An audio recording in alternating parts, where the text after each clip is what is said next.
Kai, what's up, man? Man, it's another beautiful day on the planet. How's it going, Mr. Rose? Are those shoes sparkly enough?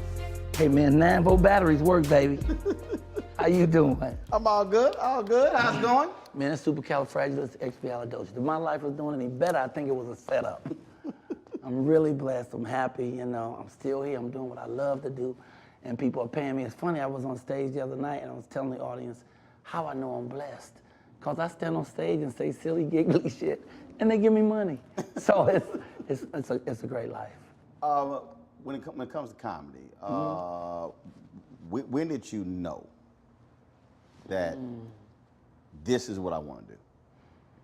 I think right after high school, because in high school I was in all the plays, but I was always funny, but I didn't know nobody would pay me for it, you know? And then I saw Eddie Murphy. This was like '84 when I saw Eddie Murphy. Eddie Murphy was the hottest thing in the whole wide world, not just comedy, but anywhere. He saved Saturday Night Live. If he hadn't started that show would be gone. He had done 48 Hours, Trading Places. His first Beverly Hills Cop, could wear the hell out of a red leather suit, and he wasn't but 23 years old. He was rich enough to pee cream, and he got all that telling jokes. I said, shit, I've been funny my whole life. I didn't know people give you money like that, so I went and got some Red Fox albums. I went down to my mama's basement where I was living anyway, and I stood in that mirror and played them albums and them jokes until I could tell them like they was mad. Wow. And that started me doing jokes, and then I went and did comedy in the street. I was standing on State Street, tell jokes and pass my hat, and white folks would come up and just hand me money, and I liked it. Yeah, I said, I think I'll stick with that. See, the thing that is interesting about what you just laid out is, first of all, why did you go get the Red Fox albums? That was the albums. That was what everybody laughed at back then. Red Fox was the man. Red Fox was very different. He could be blue without using the profanity. So you got the Red Fox albums, not the Richard Pryor albums. No, the Richard Pryor came a little later. Richard Pryor came a little later. Oh, no, I got you, because you talk about, because again, so when you talked about, we talked about that. So at that particular point, so you had Red. Right. And Pryor came later. Yeah. Where, now, once you did that, did you then begin to study other comedians? Exactly. Was Dick Gregory in that mix? Was Bill Cosby in that mix? Gregory Mom Maisley in that mix? Definitely in that mix. Dick Gregory was in that mix because of being a pioneer, you know, going and playing at the Playboy Club, and wasn't no other black entertainers doing it. He sat there and be able to say what he wanted to say, and went from making like $45 a night to $45,000 because he was on that show. That sort of woke me up. Looking at Bill Cosby, who could do all his stuff clean and be funny by telling stories, that sort of woke me up. But I also studied Lenny Bruce, you know, and Lenny Bruce was the reason that we could have a Red Fox. Because Lenny Bruce went to court and lost all his money fighting for our right to say what we want to say, how we want to say it on stage. Because we couldn't cuss on stage. And so he would deliberately cuss. Now somebody's watching going, hold up, there was a point where comedians couldn't cuss on stage? Oh, you couldn't cuss on most stages, especially in New York. Certainly couldn't cuss on television. And you're talking, Lenny Bruce was 1960s. And so they would have these laws, and so he would go to court and fight because he has a right to say what he wants to say. And they said, no, you can't say that around here. And then he'd go back and do it again. He would sometimes stand in a theater and there'd be 35 uniformed cops standing there with their arms folded, waiting for him to cuss. And he would do an hour performance without cussing. Then he'd say, F you and good night. And they'd arrest him and take him to court. And so he ended up broke because he fought for that right. Because he fought for that right, a Richard Pryor could come along and speak in his authentic voice. You know, because you can't really tell a story about the hookers and whores and the prostitutes without putting some cussing in there. And he was able to say it without having to try to, you know, bend his words, which is it's real interesting, because when you look at Def Jam opened the door up for comics to come on and just really curse and do their thing in a comedy format. Right. And we hadn't seen a lot of that, which in turn sort of mistriggered a lot of young guys who thought they were comics because they thought the profanity was the humor. Right. I mean, Yeah. it's interesting you say that because I was a huge Def Jam fan. And we're talking about Def Jam comes out. You didn't go to the party or the club until after Def Jam came on. Oh, yeah. Yeah. You were not saying, oh, I'll catch the repeat this weekend. No, you wanted to see that new episode when it came out, and you're absolutely right. As somebody who loves comedy, who's seen many comedians, you could tell when a person would come on and they were cussing, and you were like, dude, you're not funny. You just cussing. Yeah, as that happened later though, Roland. Cause the first guys that came. No, I mean the first guys. That's what I'm talking about. Yeah. I watched walking through its entirety, and that was the point. It became to the point where no. Cussing became a crutch as opposed to no. You got to actually have something to say. I also tell people all the time, there's rhythm to cussing. You don't play a certain note at a certain time because it don't go with the rest of the song. It's rhythm. And that was a thing for me. And again, as a fan, you could tell you sitting there going, so when he gonna get to a joke? Yeah. Because I done heard of MFF, I've heard everything. But if the curse word is the joke, then you don't have a joke. Right. You don't have a joke. You just have shock value, and you hope people go for it. And unfortunately, the people who watched Def Jam, a lot of people misinterpreted it, and they thought that because these comics would curse when they did comedy, that's what they was riding on, but they weren't. You know, I mean, you're talking the great Bernie Mac. Bernie Mac got me on the first season of Def Jam. Oh. You know, he put me on. They didn't know me from Adam. He said, you got to put him on. I didn't know anything about it. He said, Michael, you get on this show. And I ended up doing 6 seasons after that, you know? But I went on and killed him, but I didn't know. Because that episode, when Bernie came out there with his picture on those jeans and that multicolored shirt, when he said, I ain't scared of you motherfuckers. There it is. I'm talking, I saw it every week. That was, up until that point, I had not seen anybody who walked out and who said, I'm gonna take New York City on and I'm gonna punch your ass in the mouth. He had such courage and such wisdom, but he was a black man. Right. See, Roland, black men are rare. Niggas everywhere. You could open the glove compartment of your car and 4 niggas fall out. But black men who have integrity for their community, their family, their God, very rare. That was Bernie Mac. Bernie Mac was he wouldn't step on nobody to get up. He would lift other people every place he went. He was just an awesome person. And that he got me on that show was big for me. And then when I got my little show on BET, he was one of the first stars who said, yeah, I'm coming. And then he came on and acted like it was a big thing that I had. And Mike, you got your show. He was genuinely happy for your success. We need more of that. We need black men who champion other black men. I'm Deborah Owens, America's Wealth Coach, and my new show, Get Wealthy, focuses on the things that your financial advisor and bank isn't telling you, but you absolutely need to know. So watch Get Wealthy on the Black Star Network.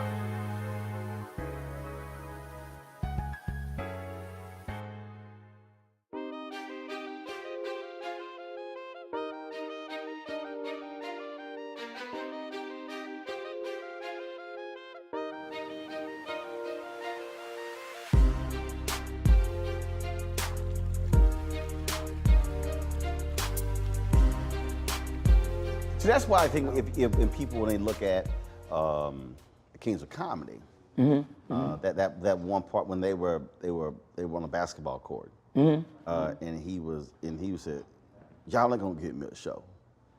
And because at that point, Steve had gotten a show, D.L. had a show, Sid had a show.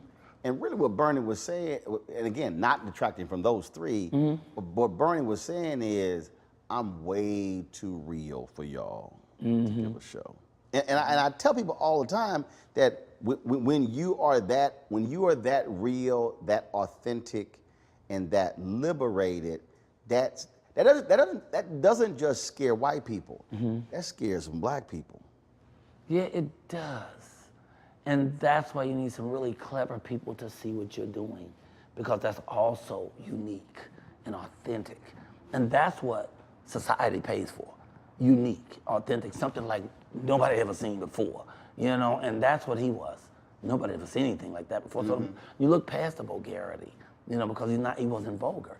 He was sometimes profane, and there's a difference. What's the difference? You What's vulgar? What's profane? Okay, well, I heard you say motherfucker, so I guess I can say what I want. Okay, so like. I mean, I own. I don't like it. Okay, I don't like it when people come on stage and just say pussy, just because they can say pussy. Pussy, pussy, pussy, pussy, pussy, pussy. See, I ain't that kind of motherfucker.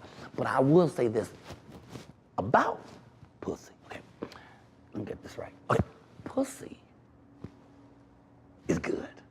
Succulent, tasty, tender, delicious. Pussy's so good, women even like it now. Now, the difference in that is that I'm explaining the situation while making fun of the situation while I'm utilizing the same situation. Now, just like I was on the show the other night in Atlanta, and a comic was talking about eating ass. We're in a crowded room with mature adults. Some people have meals on the table talking about eating ass. And I was like, I would never eat ass again. And I would, but so you could take the words and be profane and have fun with it. Or you could just hit people in the face with a motherfucker or a fuck just because you think that's what the joke is. Right. And it's not it. It's about playing with it, having fun with it. You know, like my man Samuel Jackson. Nobody can say motherfucker like Samuel Jackson. Samuel Jackson say motherfucker besides me. This is who I think gives Sam a run for his mother with motherfucker. Who? Jennifer Lewis. Oh, no one's like Jennifer Lewis. There ain't no humans like Jennifer. That's what I'm talking about. I'm saying, you want to talk about unique and authentic? Yeah, she can say motherfucker. In fact, I had this this treatment for a show when we were pitching, and hell, I knew when we had the meeting that wasn't gonna happen. And I had a segment called "I Wish a Motherfucker Would." No. I wasn't called it. No. I know what it was. The segment was called "This Motherfucker." And I was sitting here trying to figure out, dang, who would I get, Sam or Jennifer, to do the intro? I said, hell, I had to get both of them to do it. That's what I'm saying. I think that would be awesome. I think so. Sam, I mean, that's his word. Yeah, he read that word very well. But Jennifer, did you see that video of Jennifer and is it Josh Gad? They were sitting here doing this thing. It was all on YouTube. Hold up, let me put this up. Doc, let me tell you something. That was, when I say that's one of the funniest thing I have seen, because Jennifer ain't got no sense whatsoever. And no filter. None. No filter. She gonna say whatever the fuck she feels like saying. And I went and saw her at the New York Public Theater in New York with Meryl Streep. And they were doing a classic piece. And when Jennifer was on stage, Meryl was standing next to her. You ain't even see Meryl no more. Jennifer would open her mouth and you forget Meryl was in this play. It was amazing. It was amazing. All right, so I'm about to play this here, and this is Jennifer. This is let me go right here. Let me turn this down. Let me turn this down. All right, cool. So here we go. So this was when The Wedding Ringer came out, and she was in it. Josh Gad was in it. Kevin Hart, he introduces this. It's on YouTube. Let me wait till Kevin get past it. All right, so I'm gonna put this here. What? We're on the set of The Wedding Ringer with Josh. I don't think so. We're on the set of The Wedding Ringer with Jennifer. You know, this is a stupid motherfucker right here. Are you seeing the same stupid motherfucker to my right? No, I don't know what this white boy think he is, because nobody call me no stupid motherfucker. I don't even understand what this motherfucking bitch is talking about, because two motherfuckers standing in the same place at the same time, paradoxical. Oh, I see, so you gonna call me a bitch. Let me tell you something, bitch, please. You the only motherfucker come up in this motherfucker and call somebody a bitch. You know what? I don't even want to hear the fucking word bitch again. If I hear it, I'm gonna unleash some titties all over your fucking face. Yeah. Tell me something. This motherfucker called me a bitch? I'm Jennifer motherfucking Lewis. I've done 63 motherfucking films, 259 television shows, and 4 Broadway shows. Don't fuck with me. This motherfucker called me a motherfucker. Let me tell this motherfucker something. I've done 4 movies, 1 show, and I watch a lot of TV. Fuck this. Motherfucker.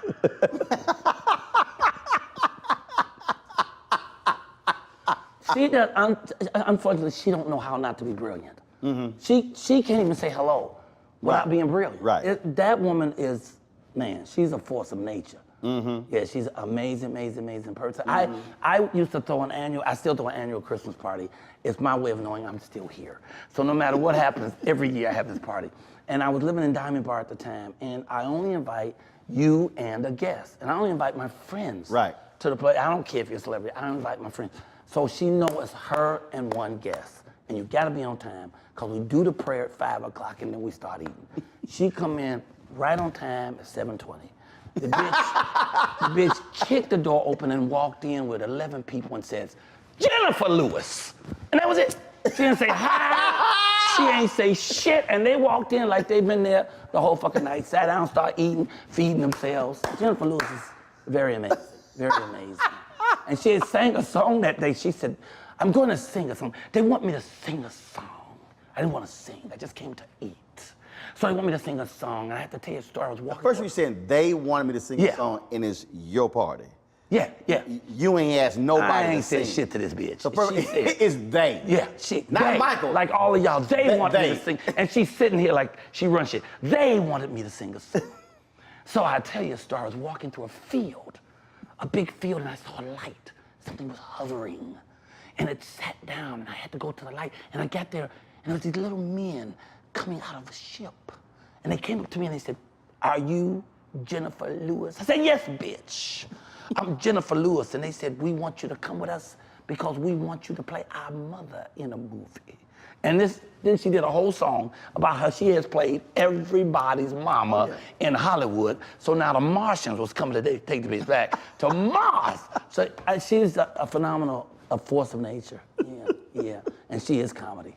She's the definition of comedy, man. You know? But see, the thing about that is, so Guy Torrey told me this, and I'd love to get your take on that. Great man. Great man. So you said she's a comedian, but you didn't say she's a comic. So here's why. So George Lopez has an annual golf tournament, and George asked me to host it. Okay. I was like, the hell? So I'm out there, I'm hosting. And I'm doing what I do when I host. And I can act a fool when I'm hosting stuff. And when you're not. And right, absolutely. And so Guy, I hadn't met Guy before. So Guy had just dropped by, and Guy was like, dog, you're funny as hell. So we were just sitting, I go back out, whatever. And so then we crossed paths many times. He was on Time on the Morning Show, we all kind of doing stuff. And Guy said, dude, your ass, you a damn comedian. He said, you're not a comic. He said, a comic is your profession. And I was like, man, I said, I just do what I do. I don't consider that to be, I said, call it whatever you want to call it. But it was interesting how he defined it. He said, so there are people who are funny, who are comedians. He said, but they're not comics. They're not doing stand-up. They're not doing, and I thought that was interesting how he separated the two, because there are some folks say, oh, they're a comic. No, they're not a comic. Like Tom Hanks, when he did a lot of the sitcoms. And remember later he did that movie where he was a stand-up comedian. The first time he got on stage, he's like, no, I'm not a comedian. He said, I'm not a comic, even though he was doing comedy shows. I thought that was interesting how he broke that down. See, I thought he was just acting comedically, like a lot of people do. What is that? How do you see that? A comedic actor. I see it as a comedic actor. Got it. I think a comic, for me, a comic who is a comedian who does more light fare. They tell jokes. I think a comedian is more immersed in this field. They come from a space like to do great comedy, you have to have a point of view. Right. You gotta be coming from somewhere. You can't just do some jokey jokes and have fun and gags and shit. I think that's what comics do. I think comedians have more depth. You know what I'm saying? Like I joke about this COVID shit because I had it. And I had him for 13 days. I beat that bitch ass. I fucked him up so bad, he thought he got jumped on by the Crips, the Bloods, and the Blackstone Rangers. That bitch lived out my house.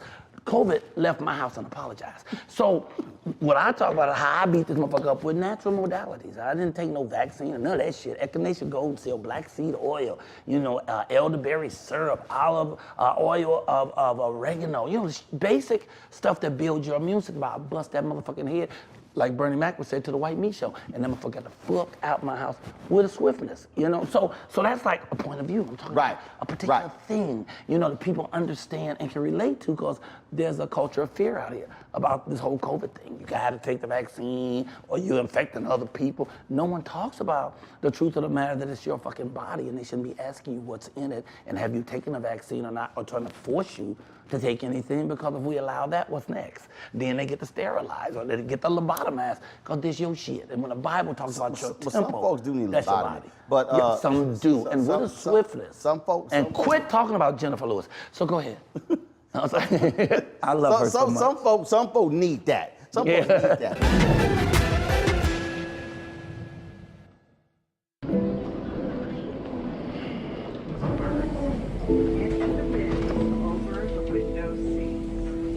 These are the only bins that will accommodate larger overboard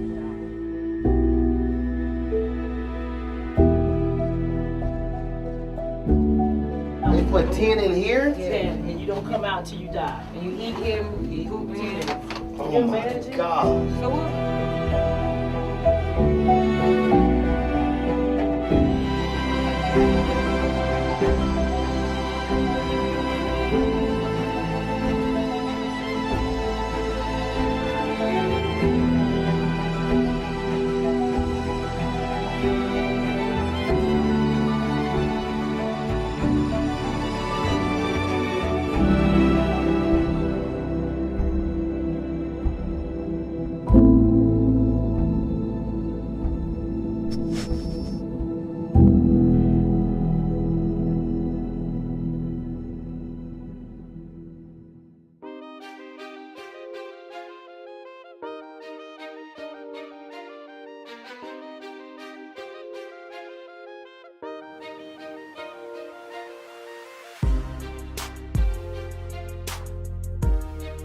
What I enjoy about, in terms of when I see what's funny, I think timing and Very important. and the moment, and because not everybody's quick, not everybody can come up with something that's just natural, and then you sort of just in that moment and then sort of bring it back.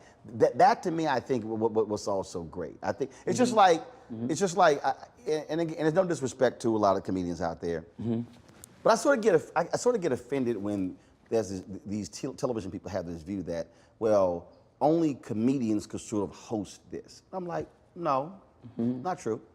I said, because there are also other gifts that you can bring to the table. And again, how do you define what carries it? I've gone to events and I'm sitting there and looking at somebody who's an MC and I'm like, why they pick them? Now, they're funny in what they do on a regular basis. Let's talk about that. But this is different, because when you're hosting something, you having it's like, You gotta be engaging. you gotta be engaging. You gotta keep us on time. Stuff ain't happening. You gotta be And then you gotta be spontaneous. And ain't no script. And so you're sort of like the maestro, and you gotta keep everybody from falling asleep. Exactly. You gotta keep them excited. And then let's not even talk about there's an auction involved, and they gotta make some money. See, it's a whole lot of. I wanna jump on this thing about the MCs with all these comedy shows that try to come. They come in dies. I watched them time and time again. How many times did they try to do Def Jam again? How many times P. Diddy had one? So many people have shows, and the main thing they're missing is the kick-ass MC. Those shows don't mean shit if you don't have a kick-ass There you go. There you go. MC. You know Def Jam was created for Robin Harris, and then Robin Harris up and died. So they gave it to his protege, Martin Lawrence. And Martin Lawrence was fabulous. You know what I'm saying? Right. So, so if you got a good MC, Right. it don't really matter who the hell the comics are. Right. Because the audience is waiting to see what shit you gonna do next. There you go. What is this fool gonna do when he come back? Yeah. You know? And so we keep getting these shows where they put guys on that are lukewarm as MCs. See, that's why it's interesting as you laid it out. That's why, for me, it's sort of the exact same thing when I go to banquets and I go to events. And I'm like, y'all, everybody can't MC the event. Everybody I'm like, everybody can't sit up there and do this thing. They Everybody take a can't. newscaster and think because he's a newscaster, he can MC.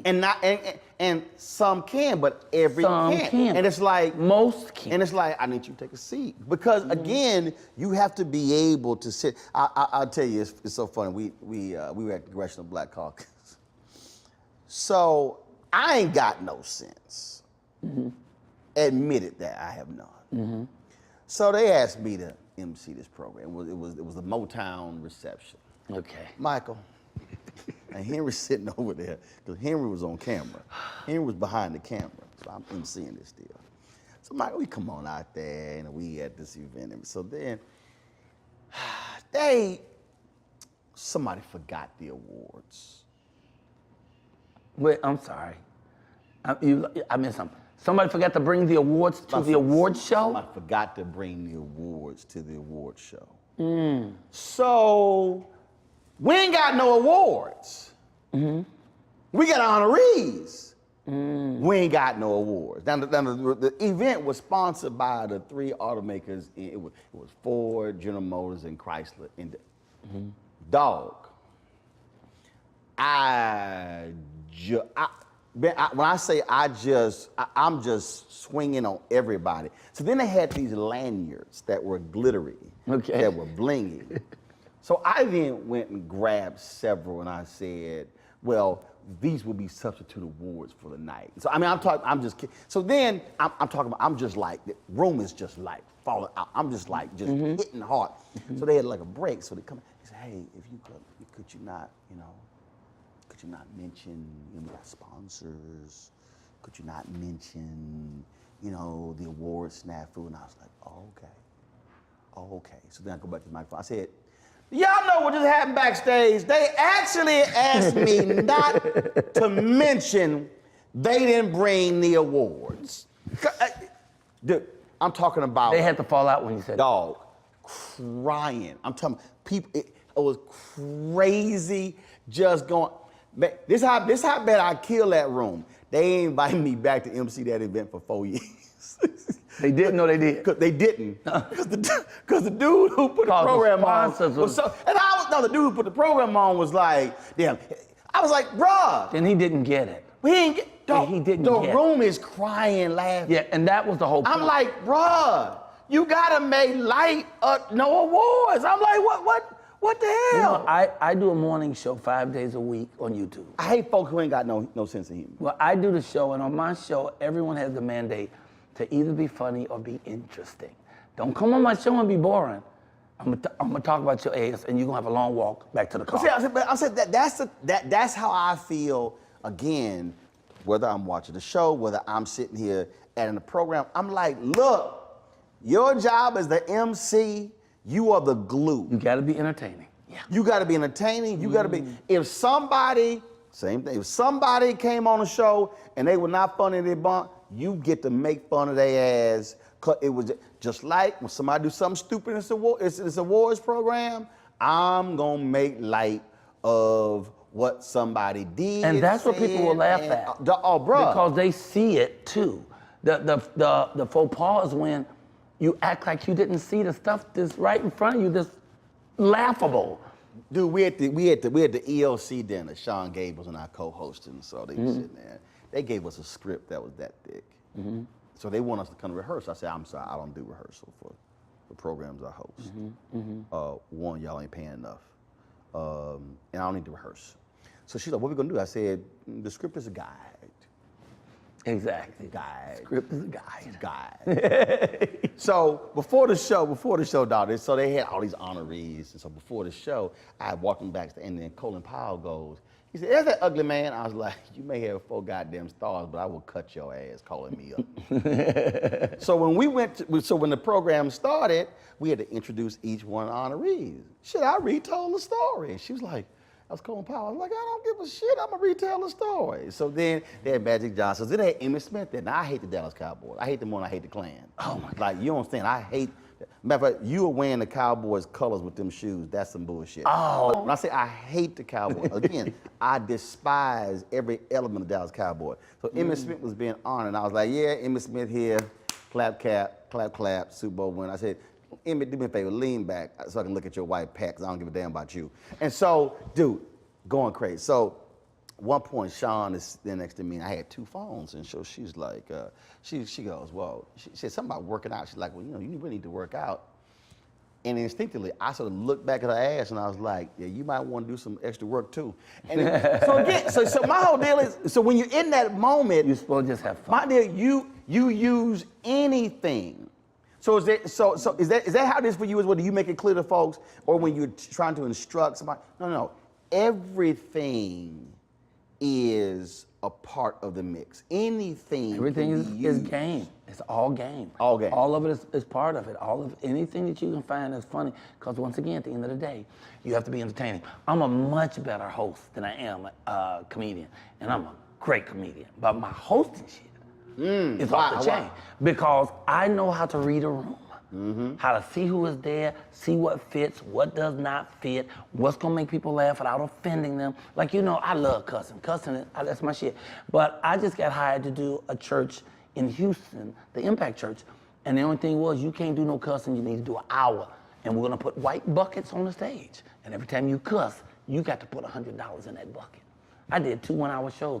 Only end up putting in $100, and that was 50 and 50. I damn slipped because I thought it was in the Bible.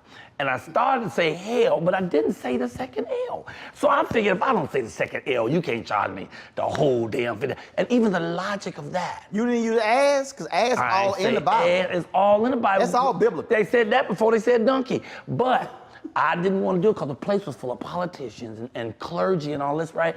And I did Michael, it. I would have cussed. But not me, You know how many because times I cussed in church? What? I done cussed numerous you times cuss. in church. But here's the thing too. I don't do a job for the job I got.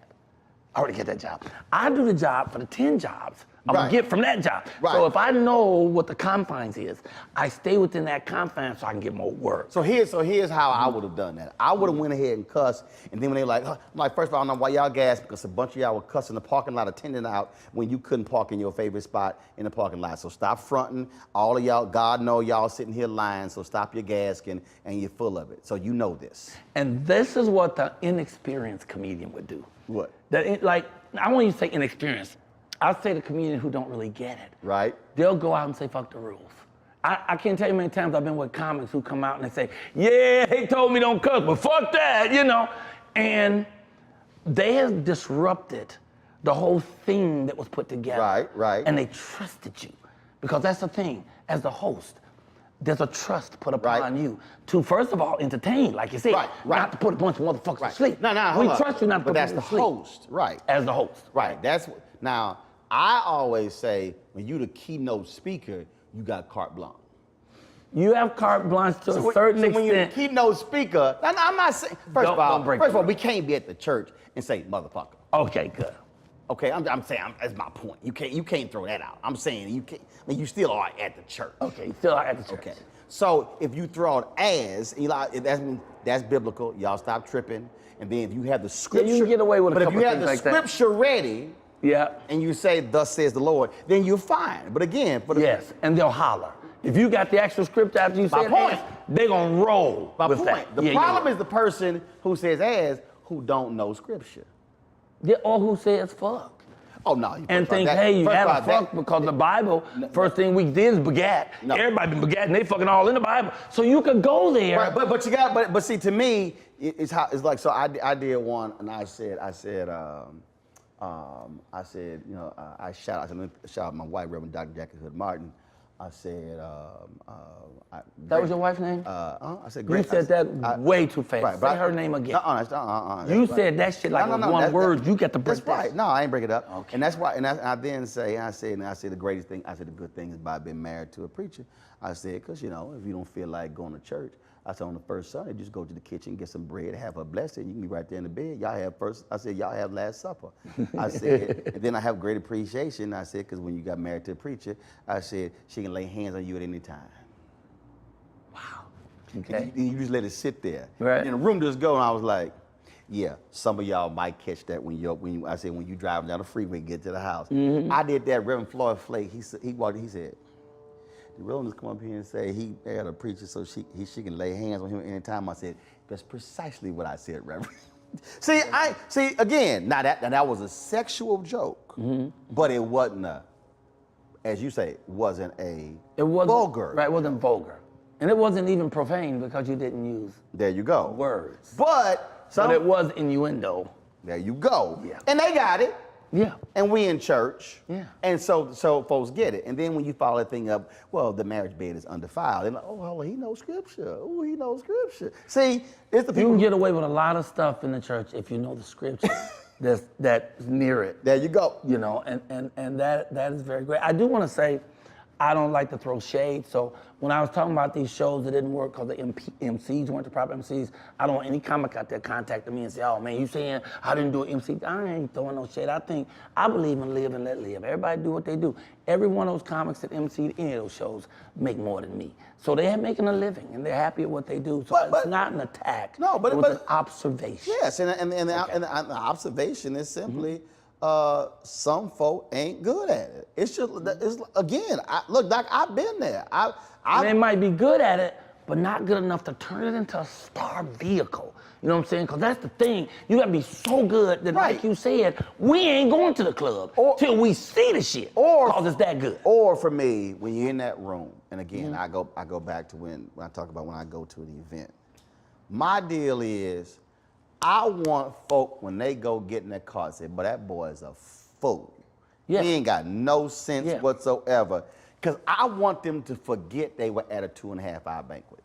Yes. See, to me, that's the thing. And so sort of the same thing.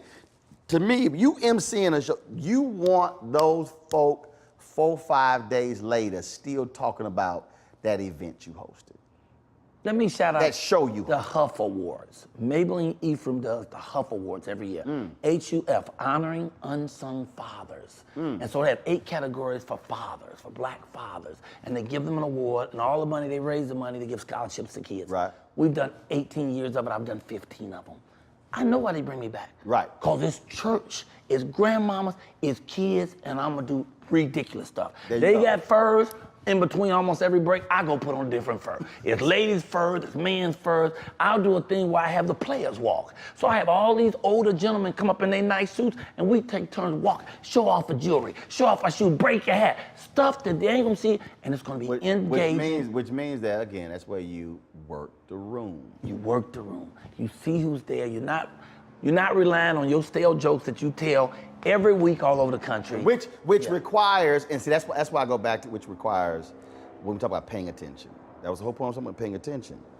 To me, the really great, when I've seen shows, is the observant comedian who sees everything, who sees shoes, hair, belt, see y'all over that chat. How you walk. See y'all over there hugged up, how you walked in, all of that, and then and they use it and then integrate it into the show, and you sitting there like, without making people, here's the other thing, without making people feel bad.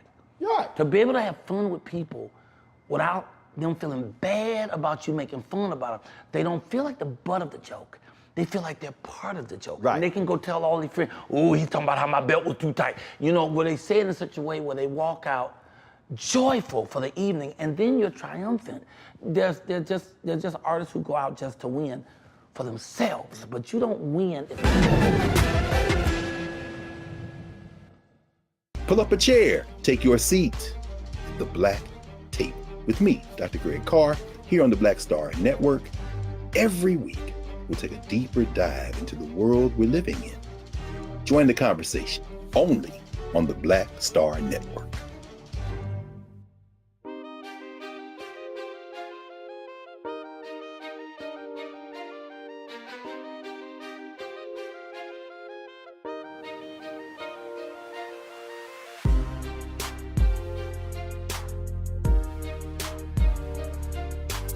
What situation have you been in, or who have you looked at where you've been somewhere, you've been at a show, or you've being at an event, and then you were in the audience. You were actually an audience member, and you sat there and went, okay, he good. All right, she good. I like how they did that right there. Do you find yourself? No, you know who do you find truly yourself surprised me? deconstructing? Yeah, go. Who surprised me? Right. Steve Harvey surprised me. And it wasn't a comedy show. He was talking to 100 young black boys in his mentoring. Right. And he was funny, and he was so brilliant that it made me go look stuff up. You know, and I'm well read, so I loved. Right. And at one point, these kids, who's all their mamas, were sitting in the back. All of them were sitting in the front, and a couple started whispering to each other. And he stopped and he said, "You know what you ain't gonna do? You ain't gonna sit up in here and whisper at my thing. You 100 was selected out of 3,000. You ain't got to be here. So you, and I'm a cuss." He said, "I'm a cuss, because I will throw your little ass out of here. I know your mama back there, but I will throw your ass out and tell your mama she shouldn't have brought your ass here." And he said it right. in such a way where it was funny, and all them little boys, they sat up. And then he started tutoring in such a way, stuff that I didn't think about. When he talked about the vision board, which I have a vision board. Right. Yeah, vision board. Almost everybody successful has a vision board. He talked about he has it on his phones, all his phones, the iPad, everything. I always talked about it, but I hadn't looked in too deeply. And then he went into the Bible, and the Bible says, if you want a thing, you gotta write it down, make it plain. I just didn't expect it from him. I just didn't expect. Yeah, Habakkuk. I just didn't know that he had that level of depth in his communication skills with large audiences. I knew he was funny, I knew he was smart, but I had no idea. I was blown away by that. Now I'll tell you who is not a comic and is not a comedian, who is absolutely hilarious. Who was that? Regina Hall. Bruh. Regina Hall is one of the funniest women on the planet. Regina Hall, did you see the thing she did with the guy who had just got out of prison? He plays his prison. He plays Jackson. His name is something Jackson. And he an ex-con, but he a con man. And she plays his wife. Now in this, she don't play his wife. She plays his parole officer. Regina, she's unsung. She's unsung. She's bad. American Black Film Festival, and I forgot who they honored, and she presented. Bruh, just killed. Just. And it's without effort. Dude, in fact, so when they were at, this was the American Black Film Festival honors that was here in LA. Okay. But when Girls Trip came out, they were at ABFF in Miami at the actual film festival. My plane got delayed. I couldn't make the interview, and so basically the producers did the interview. So it was Malcolm Lee, the director. It was Regina. It was Will Packer, the producer. Brilliant. So at the end of the interview, they ask, they say, "Hey, Roland's not here. Can y'all give him a shout out?" And they were like, "Oh, sure." Will, like, that's my frat. It's all good. And then so they go there, and so Regina's like. She's like, "Roland, where the fuck you at? We here. How the fuck you ain't here, but we here?" Dude, Will was like, "Okay, we didn't say that, Ro. That was all Regina." Bro, it was so damn hilarious. Yeah. And then I was going back through our drops for the show. I was going back through the drops. Right. And she was on, it was her, Ice Cube, and Sid. I don't even know what the hell movie they were in. I don't either. I don't know what the hell movie they were in. I don't know what the hell they were promoting. And Regina, so they were all doing the drop, and I think she was like, "You're watching Rollerblade Unfiltered." Pulls her blouse down and just showing top of her breast. She like, "See, Unfiltered." Dude, she is. That was enough. She is, so forget just in the movie, what is written. It's just how I've seen her. She's just naturally funny. Dude. And with no effort. I think there's been enough said about Tiffany Haddish. But let me say one more thing. That bitch is fabulous. She is funny no matter how what the situation, where you put her. I've watched her in so many interviews with so many varying type of people. It doesn't matter what the environment is. She shines because she has this inner courage about who she is and what she's going to do. And the kudos I really want to give her is she brings people. She brings people along. As she go, all these comics and stuff she used to fuck with, she makes sure all of them get work and all of them get paid. And that is something that's salutable. You know what I'm saying? It's a lot of truly great artists of unsung. Tony Roberts is stupid funny, and he needs to get on more. It's so many great artists out there. And I do a show in the morning, and the show I do, we put a comic on every morning. We've done 254 shows. I put on 230 comics that nobody's seen before. See, when I had my TV One show, we had our segment Wild Not Wednesdays. There was 4. We had 3 comedians on. Right. And so Tony Woods was on, I spent the whole weekend with him. and didn't know until Dave Chappelle got the Mark Twain Award how when Dave publicly thanked him from the stage, and first of all, every time I see Tony, he's always come from overseas. I said, Tony, do you ever get booked in the United States? I said, nobody like you in the U.S. Because he's always like, man, I just came from Japan. I was in Australia. Every time I see him, So brilliant, dude. I'm talking about when he would come on the show on Wednesdays, we would be just rolling on the show. And it's how he says it. Right. It don't really. Sometimes though, it sounds like he's mumbling. Trust me, I know. Did you ever see Brad Pitt in Snatch? I know. I told him Saturday night, we was together all in D.C. I did 6 shows in D.C. this weekend. And every night was together. And he would talk, and you can't understand. Hold on, y'all did 6 shows where? In D.C. at the Comedy Loft. When was that? This past weekend. The motherfucker you didn't call? I forgot you were in I'm based D.C. in goddamn D.C. I forgot How you the were fuck in you D.C. come to D.C. and you didn't call? Oh, I would You have doing called 6 you. mototherfucking shows I would have with called Tony. you quick, fast, I mean, and in a hell, hurry. you fucking called me. He wasn't on the show. You called me about some other shit out the blue at 5:58, and I'm going live at 6. Oh shit, my bad, Ro. I forgot you. I'm gonna have to put D.C. next to your name because I forgot. As soon as I come in town, Ain't that some shit? I forgot that's your town. You international, worldwide. I didn't know that you was in that little ass town. I had no idea. That's some shit. Oh man, did 6 shows in that You place. fucking called me about all kind of other shit. All kind of shit. Just random shit. No, I didn't know. My bad. But that fool Tony was there. That fool Tony was there, mumbling and stumbling and hilarious. I have to keep making him repeat shit. What the fuck? Then when he said it again, you lay on the floor. Say, bro, no. See, I was in there. No, really, I was over here. I came back.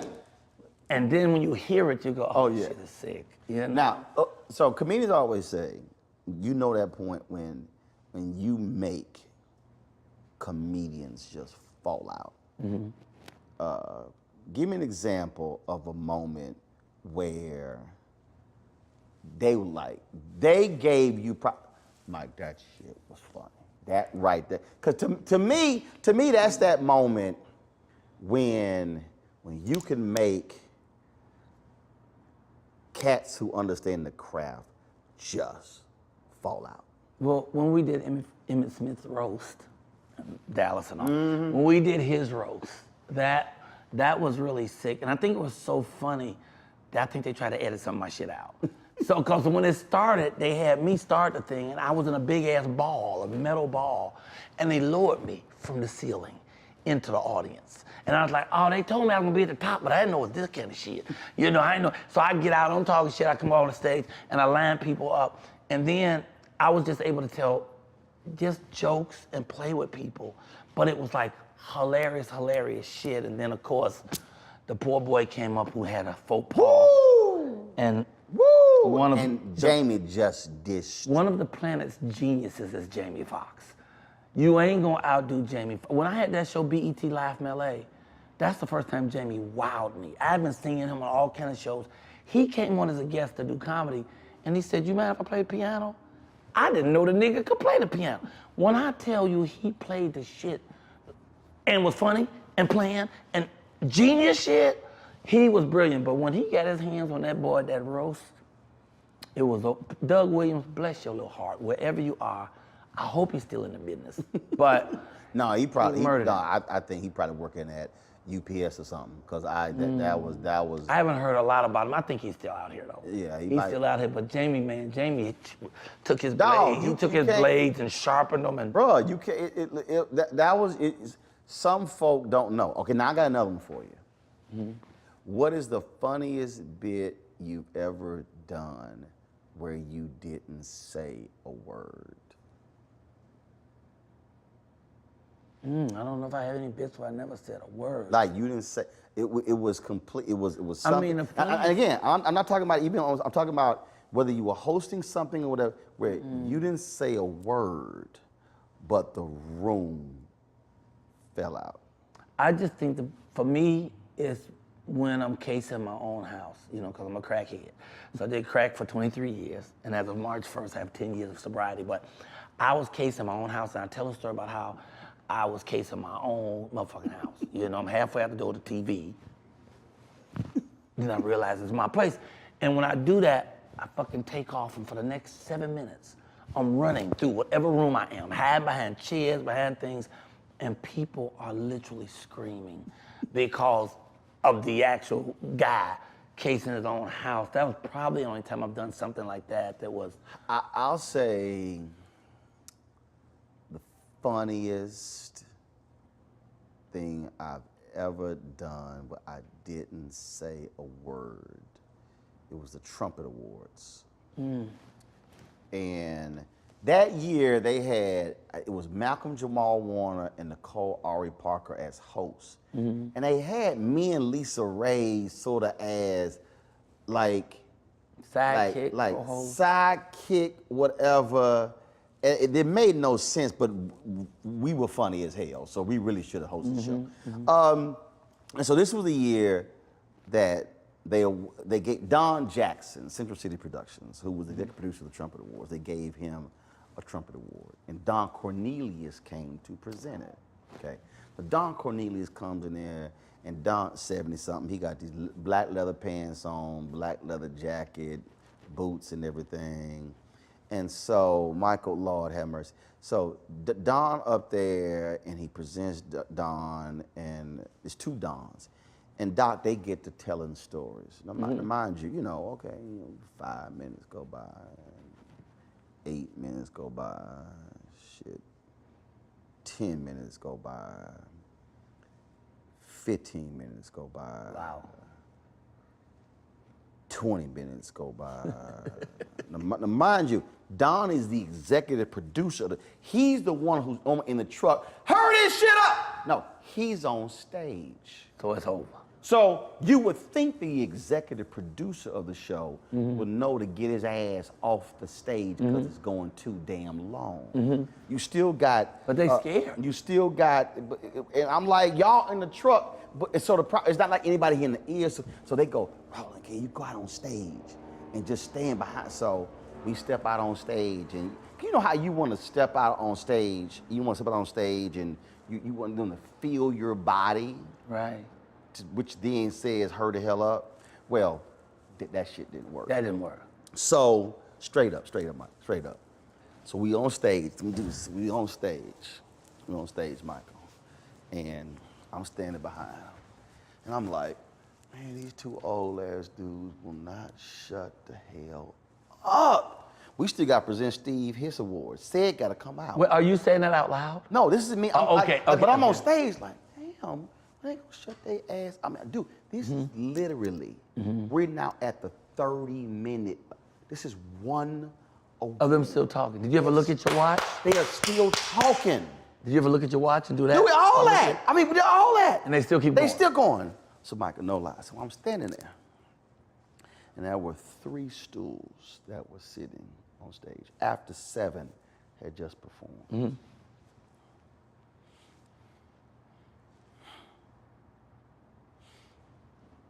I went,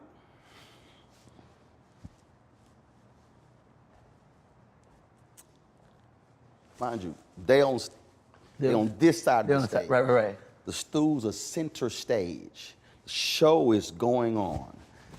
Audience is all here. I put my hand in my pocket, and this is how I walk over.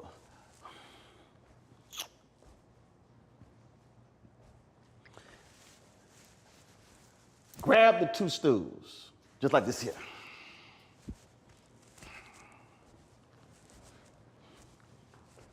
Sit them behind them and go, why don't you just sit y'all ass down since we're gonna be here all night? Dude, the room lost it. I'm talking about lost it. Steve Harvey, after it was over, Steve Harvey said, Roland, I've seen some funny shit in my career. He said, that shit, he said, how you snatched the chairs and the whole wall. He said, Doc, that was, see, to me, that's one of those things I'm talking about.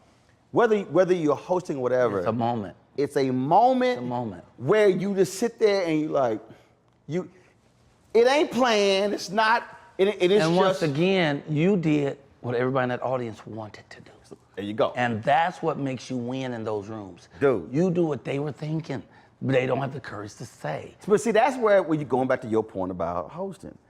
Somebody's supposed to say what everybody else afraid to say. Exactly. Which is why I think we are in trouble today with comedy.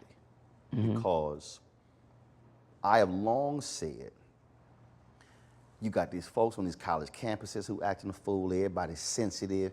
3 people in the audience don't like a joke, so they go on Facebook, they whine and complain. Now you gotta sit here, do I apologize, all this sort of stuff. I have long said that there are 2 places in America that should be the last, that will be the last bastion of you speak truth and say stuff that other people don't want to say. And that's the pulpit and the comedy stage. I think if we, I firmly believe that. I believe that if we get to the point where we are putting constraints on comedians, And we already are. we are going to lose a lot, because that's the place where We need freedom. nothing is truly off limits. I mean, this whole idea, oh my God, they said this, they said that. And I was like, Don Rickles insulted Everybody. everybody Everybody. and was hilarious. He was hilarious. But this whole idea, well, no, that was mean-spirited, that was... It's a whole new culture of wimping. No! It's a whole new culture of wimping, and it's hurt a lot of comics. A lot of comics say, man, I give up, because I can't go out and say anything because somebody is going to censor it. I'm trying not to do that. You know, I don't want to do vulgarity unless I have a room that wants it. Otherwise, I try to tool my show to that particular audience, but within that, I still want to say what I can say. Right. We talked to Pastor Ray from Impact Church tonight, and he was like, my audience, what they couldn't understand is, how did Michael do that hour in church and say these things he wanted to say without putting the profanity in? How do you do that without putting the profanity in? Actually, it's not hard. It's not hard. It's not hard. Until you tell yourself it's hard. Right, and I just think that again, I do worry that when you start putting shackles on comedians, when it gets to the point where you say, no, you can't talk about this group, or you can't talk about this thing. Censorship. Or you can't talk about this, and you can't talk about, don't worry about it, y'all. Michael ain't got no warrant, so that's the LAPD helicopter, so we But they've been over this building an you ain't awful like, lot. yeah. I mean, I've been usually- here since Sunday, and since you got here, Michael, Yeah, that's you the don't- most helicopters have been over this I don't house. believe that. I think they've been here all week. And you know, this neighborhood don't never have a helicopter go over it. And I've heard it 9 times in this 1 hour. So it's some, and when I came up, first thing I asked the guy who let me in the door, do these white folks know y'all up in here? You know, because this is the heart of it. You take a chance. See, that was. In fact, I really want to get out of here before it gets dark and fuck around with y'all.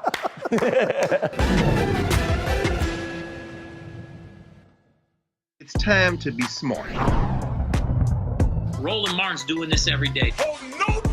Thank you, Roland Martin, for always giving voice to the issues. Look for Roland Martin in the whirlwind, to quote Marcus Garvey again. The video looks phenomenal, so I'm really excited to see it on my big screen. Support this man, Black Media. He makes sure that our stories are told. See, this difference between Black Star Network and Black-owned media and something like CNN. I got to defer to the brilliance of Dr. Carr and to the brilliance of the Black Star Network. I am rolling with Roland all the way. Honored to be on a show that you own. A black man owns the show. Folks, Black Star Network is here. I'm real revolutionary right now. Wow, Roland was amazing on there. I love y'all. I can't commend you enough about this platform that you've created for us to be able to share who we are, what we're doing in the world, and the impact that we're having. Let's be smart. Bring your eyeballs home. You can't be Black-owned media and be scared. You dig?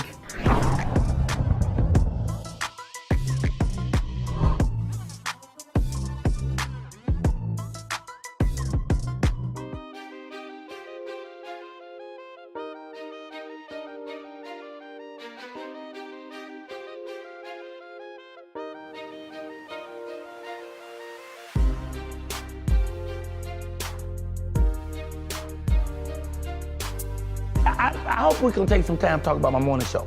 We'll get out of here. Because I don't know what your clock is on, but it looked like somebody gave you a signal, and I saw you do some shit like that. No, no one gave me a signal. Well, the audio dude was giving me the signal about the helicopter and wanted me to stop. So what I did was I integrated the helicopter into the story, so therefore it became a part of the show. And wasn't it beautiful? And while you're on that, what that means is, Mike, let's see, Mike, let me show you. You talk about MCs, Mike, I'm the fucking MC. And you're doing a damn Mike, fine job. And let me just tell so this, you understand. I knew that you owned all this equipment, but I was gonna ask, did you bring these niggas too? So do you own the equipment? Well, no, it's because I don't allow the N word. So yes, I did bring these brothers. Oh, these brothers. I did, yes. Okay.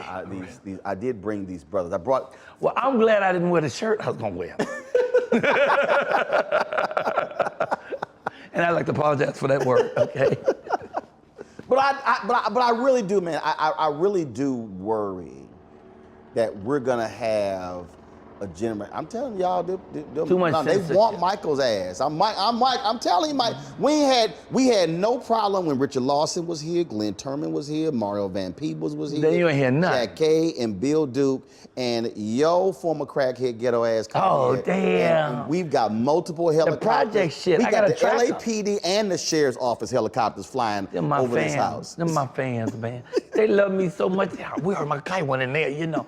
I remember when I smoked weed.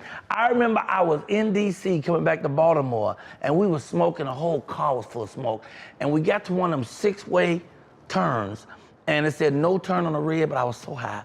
I turned on the red, and the police was sitting right at the corner. They hit the lights, rolled right up on me. I know we going to jail. They walked towards the car. Michael Colyar, what are you doing turning on the red? I said, oh man, I'm lost. They took me to where I was going. They said, just follow me, and drove me to where I was going. They didn't say shit about the weed or nothing, you know. Now the shit is legal. So what I'm trying to figure out is, and you clearly had to be high. Yes. Because I've never embarked on a 6-way turn. Oh yeah, the 6 is 6-way. It's the corner. Nigga. I mean, excuse me. We're not using that word. I let you finish the story, but I was like. But there was it was 6 corners. 6 corners. So there were 6 different ways you could have gone on that street. Starting from the center, you could have went 6 ways. Yeah. You never heard of? No shit. Okay. Then I was pretty. It was good. It was that sticky, yicky. That's when I was still smoking with the professor. That wasn't like DuPont Circle? Was it like a circle? It had 6 different. It was something like that, but I don't know if it's DuPont or because I Chevrolet or I don't know who. I've seen the Star of David. I've seen 5. I've never seen 6. You saw the Star of David. No, I've seen 5 points of a star, but I've never seen 6 corners. I see. I ain't never seen it. See, as an interviewer, I listen to what the person. I'm just saying. Let me just say, as a haberdasher, I ain't never seen a brother wear a feather, a bow of feather in his jacket. Now I knew you when you wore the ascot. Oh no. With the matching socks. I've been wearing it. No. So let me tell you what happened. You been doing that for a while? Oh yes. Let me tell you what happened. And ain't nobody said shit? Oh no, he said shit. Damn. You know why? May I be the first? No, you can't. All right, go ahead. You can't. Here's why. All right. Because even Obama tried to say some shit, and I checked him. All right. So, so here's what happened. So That's why we get a helicopter. Secret Service been on your ass ever since that day. So every year at Essence Festival, Steve Harvey and I would have this pocket square battle going on. Oh, okay. And so this probably was, I think next year's the 10th anniversary of this. It probably was like 2012. I was sitting here, I was at a St. Jude fundraiser in D.C. And this dude walked up and there was this green, yellow, purple feather in his pocket. And I went, what's that? And he said, oh, he said, they're selling these things, you know, money go to St. Jude. And I said, shit, my sister's a designer. She can make that shit. She an artist. I said, damn, a feather. I said, shit, a feather pocket square. I said, oh, hell yeah. So I then went, I took a picture of it, So I went, I hit my sister, I said, can you make these? Mind you, my grandmother had a catering business. So I was used to when they would make, when you would have the stem, you get that green tape would fly. Right, yeah, exactly. So I had something called growing up for years. So I hit my sister, I was like, can you make these? She's like, yeah. I said, so send me 3 or 4. So she sent me 3 or 4 samples. And I was like, no, that's too long, cut this, I want this. So then she sent me about 20. I said, oh, I got something for Steve's ass. Like, Essence! So then I'm getting ready for Essence. So I got all my suits laid out. I got all my suits. I got the shirts laid out. Right. Ascots lined out. Right. I got the shoes and the sock. I took a picture on my bed. And I posted, I said, Steve Harvey, I got something for your ass. So I was on the radio talking about, I said, I'm tweeting out. People, they like, what the hell? So man, I sat there and then folks like, what? I said, it was like feather pocket square. And so man, then I run into Steve, man, he hollered. He thought, him and nephew Tommy, they thought I just had found some feathers and just stuffed them in the pocket. They didn't know this was a plan. See, that's what you gotta understand. Steve's an Omega, Tommy's a Kappa. I'm an Alpha. There's a reason we are better than them. See, so they thought I had just. And that's the reason don't neither one of you talk to me, because I ain't in none of that. Okay. That's why they grabbed some. They thought I said, no, I haven't grabbed no damn feathers. Steve was like, what? And I had all different variations, different colors, different types. And so all these brothers, they like, who the hell wearing some feather pocket square? I said, first of all, I ain't never dressed for a dude. I dress for women. Come on. I said, and not one woman said, feather pocket square. This is what the woman do. She said, ooh, I like that. Okay, when a woman is doing that, she's standing right here. See, dudes running their mouths. Let me just say this for you and all them Negroes. I am the originator of this fashion shit. What nobody, especially comedians, no comedians was wearing suits before me. I was wearing suits when Steve Harvey was still wearing hammer pants. Okay, so they started biting off style and the shirts and jackets, because I come up in the 50s and the 60s. I got you. Where people used to dress. Now, see, for and me, so I was used to that. See, for me, my daddy dressed, and so I was used to that. But I had to hit him with something different with the feather pocket square. So, and all these cats like, man, who wear that shit? And I was like Bill Maher. One time I did a show. Yeah, he has had me back since. I did it one time too. It's been 7 years. He was like, oh no. He said, no, I couldn't wear that. I was like, well, Bill, you clearly don't have the same sense of style that I do. And so we go to the White House, and so I got the ascot on, I got the feather pocket square. And so we in line, and so we go in. So all of a sudden, so we get to you know how they announce you. And Obama goes, Roller? Really? Feather pocket square? He said, not just the ascot, but the feather pocket square. Now, while he's talking, Michelle's, oh my God, that's really nice. And I went, see, this ain't for you. It's for Yeah. Florida. He Wow. said, man, come take this picture. See, that's the deal. I had to let them guys know, see, you ain't the audience. Wow. So that's where the Feather Pocket Squares came. And that's the way it should be too. Men should actually dress for women.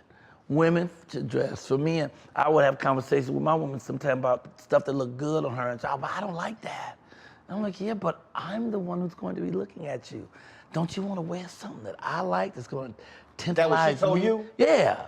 And no, what I said to her is, oh, that's, gotcha. I would like this. And she's like, well, I don't really like, I would never wear that. And I'm like, if I just told you I love it, how can you say you would never wear it? If I tell you I love it on you, you should go get 10 of them in every color. I can't go with that. Oh, I got to go with that. I think, like, I dress for the woman, like you just said. But if your wife wanted you to wear something and that was just not you, would you wear it? No. That's my point. Absolutely not. I would not. That's a good point. Because my ex did that, which is why she ex. She wanted me to wear vests. Now you seen Sid. You should leave anybody who wants you to wear vests. Now she wanted me, and I was like, no. And now Sid has vests, but they really jackets with no sleeves. They really jackets with no sleeves. Okay, so she wanted me to wear, and I was like, no. And man, so we in the car, and so she bugging the shit out of me. I said, look, I don't like vests. I had multiple three-piece suits, vests discarded. Man, pissing me off. I said, you know what, fine, let's go to the store. We go to the mall. We walk in. I said, we try on these 2-3 vests. So they bring them on, I put them on. I say, you see how this shit look? She's like, oh yeah, you're right. I'm like, yeah, I know I'm right. I said, first of all, I ain't never had a woman dress me. Daddy knew what he was doing. Daddy raised me, he raised his son. Mama never had to dress us. I said, Daddy knew what he was doing. I said, so I need you to understand, I need you to stay in your closet. You gonna stay in your closet. Don't come to my closet. Because see, here's what she didn't understand. I have a short torso, longer lower body. Vest, I also have a barrel chest. Vests are normally, look better, slender frame, not wide frame. So I knew the vest did not accentuate me. I think that so rule why am I works. gonna wear something that doesn't accentuate me? So I'm like, I knew what the hell I liked. I think that rule works most of the time, but I think flexibility is also important. And, well, you could say all you want, but I think flexibility is important. So give me something. Give me something clothing. I'll give you that something. You feel just does not work for you, and you would be uncomfortable wearing it. And then if you're uncomfortable wearing it, you're now thinking about it while you're wearing it. Is there something? Is there a color? Is there a fabric? Is there something dealing with clothing that you like? Look, that's just not me. Like, me with me. I'm not as stubborn as that. No, I got it. If my woman really wanted to see me in a thing, unless it was a dress or tutu or some shit, if she really wanted me to see me, if she said, oh baby, I love that on you, even if it wasn't me, I would be flexible enough to give her that. I love lingerie. I love the stockings and garter belts. That ain't her. She ain't gonna wear that. But if I love that like I love that, you telling me you can't take a night or two to slide into that because that ain't you and you feel uncomfortable. How about this here? That's why they become exes. How about this here? Can you wear athletic shoes with your dress pants? Absolutely. It's what I do right now. Can you wear? I can't do it. That's what I do on stage from now on. I never wear dress shoes on stage. I'm 64. I know I don't look a day over 59, but I'm 64, and now I only wear gym shoes and suits. Can't do it. Can you wear a baseball cap with a suit?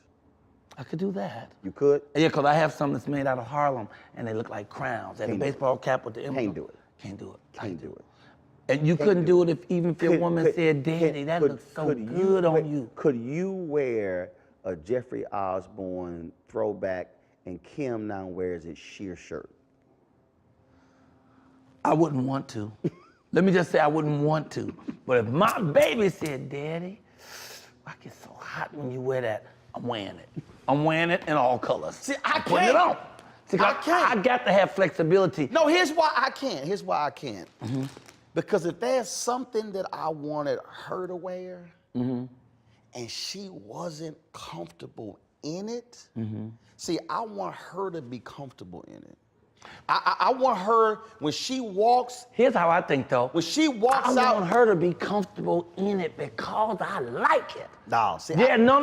And that's about give and take in relationships. But see, I think that's hard. I think that's hard. I don't think so. No, here's why. 'Cause I think that to me, it's the equivalent of wearing a pair of shoes that don't fit. Or that just, it's uncomfortable. I'm a firm believer. So here's one thing. So, my wife would drive. My wife, not that old when she gone, but not that old. My wife, yeah, not that. So the one for the last 20 years. So it drove her crazy the first 2 years we were married, because we would go out and they would say, she's like, well, what's the dress for this event? I said, it's casual. And then she would see me and I put this on. She's like, I thought you told me it was casual. I said, it is casual. That's casual for you. I said, it's casual for me. She put on jeans and tennis shoes. Now here's my whole deal.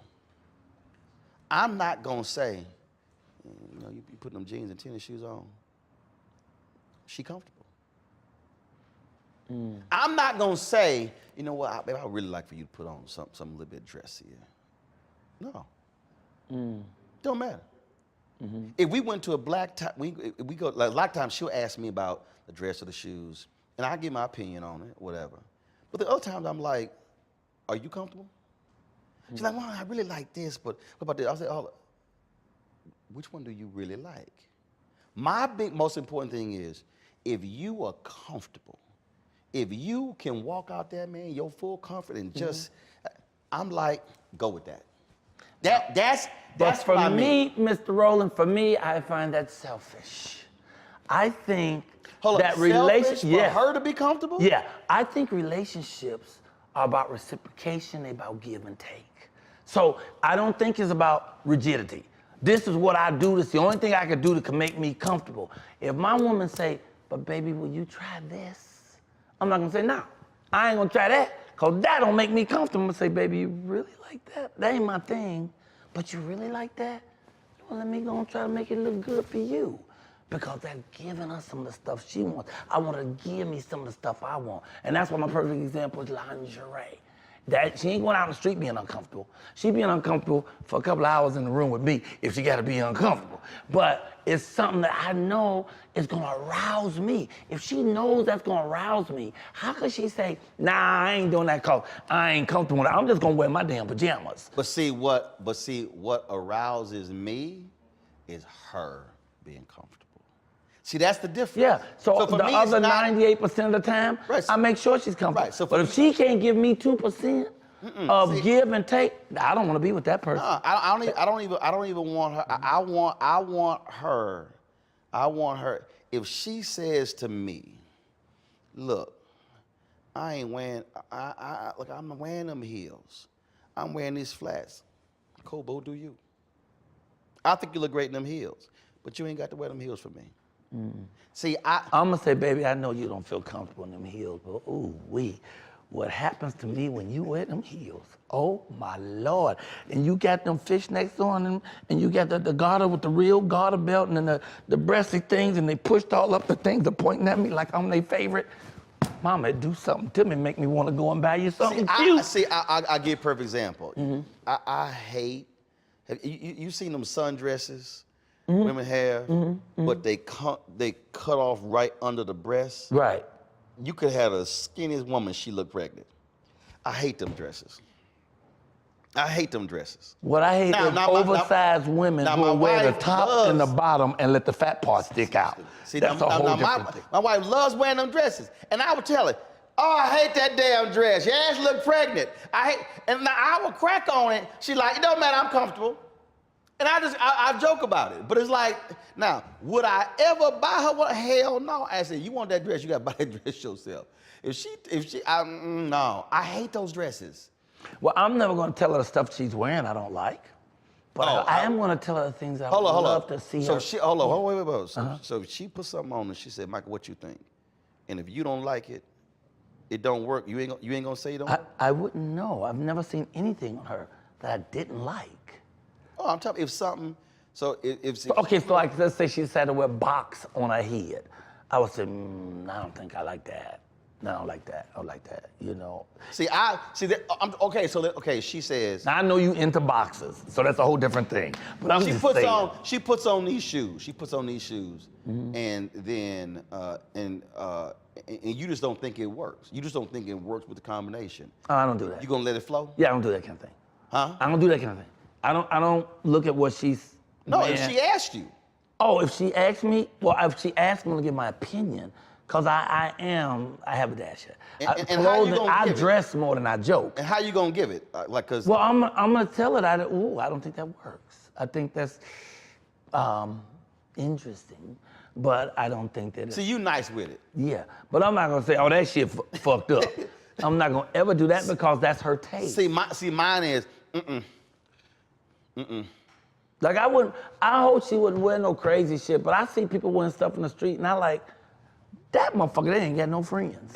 See, hold up. That motherfucker ain't no friends. Why, if you had a friend. Why do you use literally the exact phrase that I use? Anybody, that's the exact phrase. When I see some crazy shit, I like, she ain't got no friends. She ain't got no friends. She ain't got no friends. So, okay, let me ask you. If you had a friend, your friend ain't letting you go out looking like that. I can't, no. I can't handle that. I can't. I just think, I'm just a firm believer in a person being comfortable with what they do, what they wear. And again, my deal is, if this is casual for me, don't be asking me to put on something else and change something else.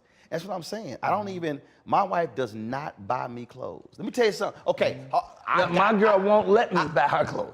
She don't allow that shit. No. I could get her a pair of shoes I think are awesome. No. She don't like them because I bought them. No. I'm taking that back. I hope you brought the receipt. That's going back. Mine know I got taste. I can buy. I can buy. She know. Man don't know I got taste. So I got this one for here. I got this one for you. Has your wife ever bought you something that you refuse to wear? You said, I'm not wearing that. No, she don't buy me clothes. She doesn't buy me clothes, so I've never had an instance where she bought me something that I wouldn't wear. My wife bought me 3 of them striped Brooks Brothers ties. And I was like,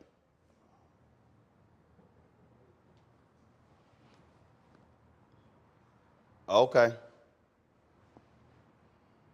And you ain't wearing. I went on the radio and talked about why I wasn't gonna wear them ties.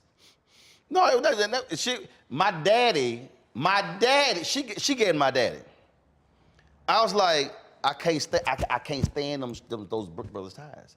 I said, I ain't wearing them ties. So I ain't wearing them ties. I think that was the last thing she bought me. Cause and then you let her go? No. Oh. No, we've been married 20 years. I hate those ties. And that's what, and folk were like, Roland, make her happy and wear it. No, because I'm gonna be unhappy wearing it. We take a picture, I won't be smiling. You're a different type of. I'll be mad. I just like. You're a different type of gentleman. And again, my daddy loved them. Yeah? Oh, my daddy loved them. Yeah, but she never buys clothes for me, so I've never had that problem. I don't have a wife. I have a girlfriend that I've been with for about 9 years. But she's never bought me clothes. And I bought clothes for her several times, and each time she's like, please don't buy me no clothes. Now, was that because, see how you with her 9 years, but you don't know her taste, which means that if you should know what her taste is. I should. I'm a failure. But no, I do know her taste, but I also know mine. Right. So when I buy things for her that I would like to see her in. See, there you go. Yeah, but if she say no, then it's cool. I give her the receipt. She can take it back, but I'm not gonna force it on her. No, you gotta wear this because I think it look good. I buy it because I think, oh baby, you'll look good in this. And she said, no, I ain't gonna never wear that. And I said, that's the end of it. Here's a receipt. Bring me my change. Please bring me my change because I'm gonna need to get me something cute for myself. Study what she wears. And see, and that's why y'all lasted for 20 years. And then I can study that, so therefore I then know what to buy. So therefore my shit don't get rejected like you. No one said you're not a genius. No one said I'm just saying. No one said it. No one said me, I'm a mere human. And so what I'm stuck doing is giving it a shot in the dark. I don't know. Hi, I'm Dr. Jackie Hood Martin, and I have a question for you. Ever feel as if your life is teetering and the weight and pressure of the world is consistently on your shoulders? Well, let me tell you, living a balanced life isn't easy. Join me each Tuesday on Black Star Network for A Balanced Life with Dr. Jackie. We'll laugh together, cry together, pull ourselves together, and cheer each other on. So join me for new shows each Tuesday on Black Star Network, A Balanced Life with Dr. Jackie.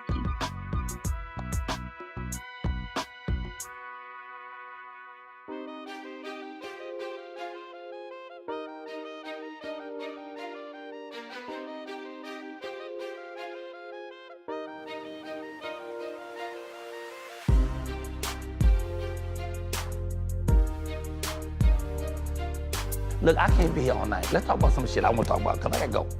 I'm aware. So you got your morning show. Now, first of all, I thought I did your morning show already. No, what you did is the superstar interview. And when I tell you... How many damn shows you got? I have 3 that are doing a regular.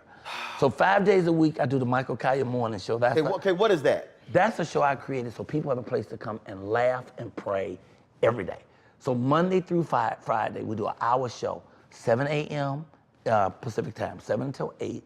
We always open the show. We have a comedian, a musical artist, interview people. We just have fun. Halfway through the show, we always stop and pray. Either I do the prayer, or a minister will come on, or pray. Okay, so do y'all pray halfway through the show because the show ain't going well? It ain't going well. It for needs the second prayer. half of the show? It needs prayer so bad. Oh, Let us get to the second half, Jesus. And we do prayer because I really believe that people are more damaged by stress and fear than this actual virus. And so I want people to have a place to come and just be able to let their hair down, laugh, and pray. So that's 5 days a week. And then every Wednesday, I do what you did, superstar interview. So on Wednesday, I've done Wyclef Jean, Russell Simmons, Yolanda Adams, Fred Hammond, you. So that's why I do superstars, and we do that. And then every Tuesday at 11 a.m. on Instagram, I read books to the children. You read books to I read books to the children on Instagram. I'll give puppets away. I get puppets on the show. A puppet is the host named Roscoe. I mean, because this is the time to connect with family. And I also try to encourage the children to read to their parents as opposed to the parents reading to kids. That's 11 a.m. That's Pacific. 1 Central, 2 Eastern. So now the kids in school, who the hell watching? Their parents. Their parents sitting there smoking a blunt and watching me with puppets. I don't know what the hell is wrong with these damn kids. They parents smoking a blunt, watching you with puppets at reading children's books at 6-way corners. And they trying to get 6-way corners, and they trying to guess so that they can win a puppet. Okay, they're 49 years old with a blunt, and they're trying to figure out how they can win a pirate puppet. Today, all you have to do is tell me what's the puppet's favorite letter? R. So anyway, 5 adults with a joint wrote in. The first one got the puppet, But the shows are going good, and I do that every week. So I want you to just drop in, just do 5 minutes, say howdy or something. When you came before, you stayed on for an hour. Yeah, I know. And I didn't talk at all. I didn't get a word in edgewise. Pretty much like this show. No, it wasn't like this show because... I ain't said shit. I said 5 sentences. Right. I've been here 2.5 hours. No, I knitted a fucking sweater. I have knitted a sweater while I was waiting for my opportunity. I'm just saying. I mean, look, more people going to see this and they're going to be sitting there emailing you, calling you, saying, Michael, that was absolutely brilliant advice Roland gave you. It is brilliant. The email is comicking123@aol.com in case y'all do decide to email. Or you can follow me on my Cash App. That's $ Michael Colyar's money. I'm sorry, go ahead. You want them to follow you on Cash App? I want them to follow me on Cash App. Give to Cash App. No, when they follow me, they can only follow by giving. Last question, absolute last question. When the last time you wore a blue or gray suit? No pattern, pinstripe. Just a blue or gray suit. With a non-patent shiny ass shoe. No shoes on that. I wore a blue, solid blue suit Thursday night as I did the show at the Comedy Loft in D.C., which I didn't know. I forgot you was there because I had some other shit to do. And so I just wore my white Jordan shoes with white socks and the blue suit with the blue tie, no stripes, no frills. All the frills was me talking shit. Now, was that because you coming to D.C. and you came dressed like a D.C. Capitol Hill intern? Absolutely not. Well, if you were like a Capitol Hill intern, you would have came with some khaki-ass pants, a blue shirt, and a blue blazer. Oh, really? That's that Capitol Hill intern look. See, and you have this internal information of DC. I wouldn't know. I wouldn't know it like that. That's why the fuck if you come to town, you need to call my ass beforehand. Let me I come to DC. should have called you. I didn't know. This will never happen again. I mean, you know it's some bullshit when somebody lets you know in LA about when they were just in DC, which was last week, and let you know about it. And nigga, I didn't know that we're in LA right now. I thought I was still in DC. No, actually, I think we probably in Compton or something, because you notice them helicopters. Them helicopters came into this white neighborhood for you. I sent a text message and I said, message and said, I will pay his outstanding warrants. Can y'all stop fucking up my interview? This is a Jewish community. You don't even see no black people here. And y'all in here with 9 helicopters over here. Maybe it's a coincidence. I don't know. I'm just saying. Yet they don't say the N word. No, we do not say or allow the N word. Not around, and you should not, sir. Yes, precisely. God bless you. On my show, we say it all the time. So just come to my show in the morning if you want to get that N word in. Come to Roland and make sure you don't. But for balance, you need balance in your life. Yes, you need balance. balance. So for balance, you need to come to the Michael Colyar Morning Show. It's easy to get to. You go to YouTube. It's only on YouTube. And you just go to YouTube, put in the Michael Colyar Morning Show, and we going to say that N word at least 4 times. Now, we don't allow no cussing. We got a cuss jar. So if I cuss, I got to put money in a jar. If my guests cuss, we got to put money in a jar, and then we give that jar away once it fills up, and it fills up, you know? And so you don't allow cussing, but you allow the N word. Absolutely. Yep, this interview has concluded. Yes. It's a great thing, too. We give away a lot of money. Thanksgiving, the woman won in the cuss jar $1,097 because she gets the closest to it. Oh, we got another game on Wednesday. It's called I Love My Job. So if you send in your name and your phone number, we call at random 3 names on Wednesday during the show while it's live. If you pick up the phone and say, I love my job, I love my job, I love my job, you win $100 in a basket full of shit. Now, if you pick up the phone, hello, no, bitch, you didn't win. Okay, so it's a great show. Michael Colyar Morning Show, YouTube. Tell your mama, Pookie, run, get off the couch. And you don't have to watch it when it's live. You can watch it anytime you want. We've done 255 shows. Most of them over an hour. All you gotta do is go to Michael Colyar Morning Show on YouTube. You can pick one. Watch one. Everybody been on there. Had an opera singer today. Oh, off the chain. Yeah. You done? Next week, the gospel strippers. No, they're not coming. They keep canceling. If that had something to do with tithe. I'm sorry. Okay, I'm through. I think we got all that. Yeah, you said you had to go. I was. You know, I didn't say. I got more time. I just want to get some of my stuff. The show was over. I was trying to let you go. And I need to do some with my glasses on. Get out of this neighborhood before the sun go down. And you know. These are David Ford's, incidentally. Black designer, David Ford. Not Tom Ford, but David Ford. No, this is David Ford. This is Tom, first cousin on his mama's side. Mm-hmm. David Ford. Go to David Ford Eyewear. He's my only sponsor. He ain't give me no money yet, but he gave about 94 pair of sunglasses. Does he have a website? You just go to David Ford Eyewear, and on Instagram, pow, it pops up. Some of the flyest glasses. Not like .com or .org. He got all that, but I don't follow all that. I ain't got no time for all that. I'm just glad to get the free glasses. David Ford, you gonna love David Ford glasses. They are, I'm telling you. I'm good, I can see. Yeah, I can't see nothing with these right now. Yeah, I know I look cute, but I can't see shit. Let me, I can see we ain't in DC no more. Helicopter being. I just wanna That's David Is that Ford him? Eyewear. Him right here? That's him right there. No, actually. Flip up and look at some of the pictures. No. It's David Ford Collection. Collection.